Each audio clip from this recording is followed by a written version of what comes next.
What does single malt mean? And how is that different from blended whiskey? Okay, so let's break that down. Single malt. Those are the two most important words. Single refers to one distillery, and malt refers to malted barley. Those are two of the key ingredients, or two key legal factors, I should say, to what we can legally call a single malt whiskey. It has to be distilled from 100% malted barley at one single distillery, and then further rules after that, as in it has to be aged on site and all these other kind of things. Can't come off the still at a certain percentage, has to be put into the barrel between certain percentages. There are many different rules for that. But do not die on the hill of a single malt. Not every single malt you'll ever try you will like. That's just a fact. Blended whiskies, and the use of the word blend is really interesting.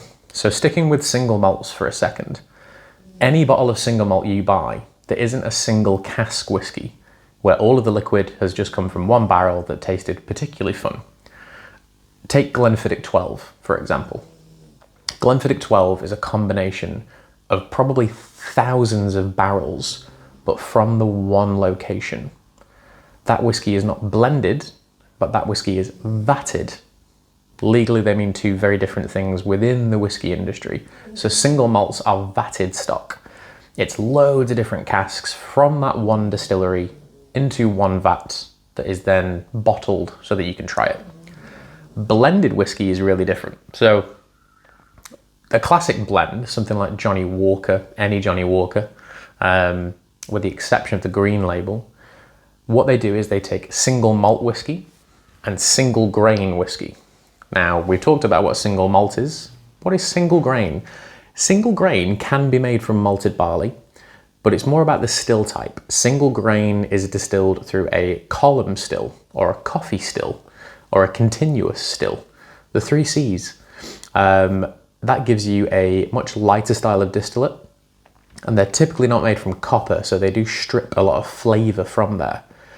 They come off the still at much higher percentages. It's the same distillation type that can be used for vodka and gin.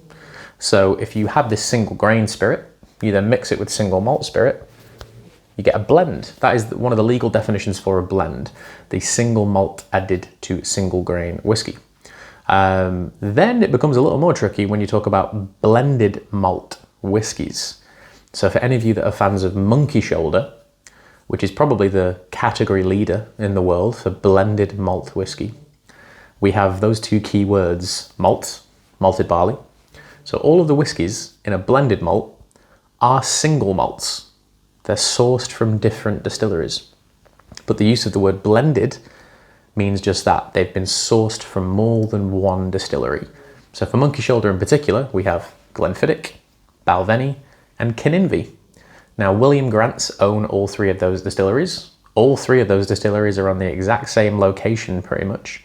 And by fusing all 3 of them together, because they are separate legal entities within themselves, you have a blended malt whiskey. Look at the Compass Box range. Compass Box are not a distiller. They are a purchaser of stock, whether that be it as a new make or aged product. They are putting together, blending stocks together to create their blended malt whiskies, or their blended whiskies, or their blended grain whiskies. So yeah, hopefully that's cleared up a few things for you. But don't get hung up on the terms too much. Try everything you can in a very responsible way at festivals and tasting events, and don't let big names sway you. If you like it, you like it. That's just the way it is. But for more information and all fun things whiskey, please visit thewhiskeywash.com.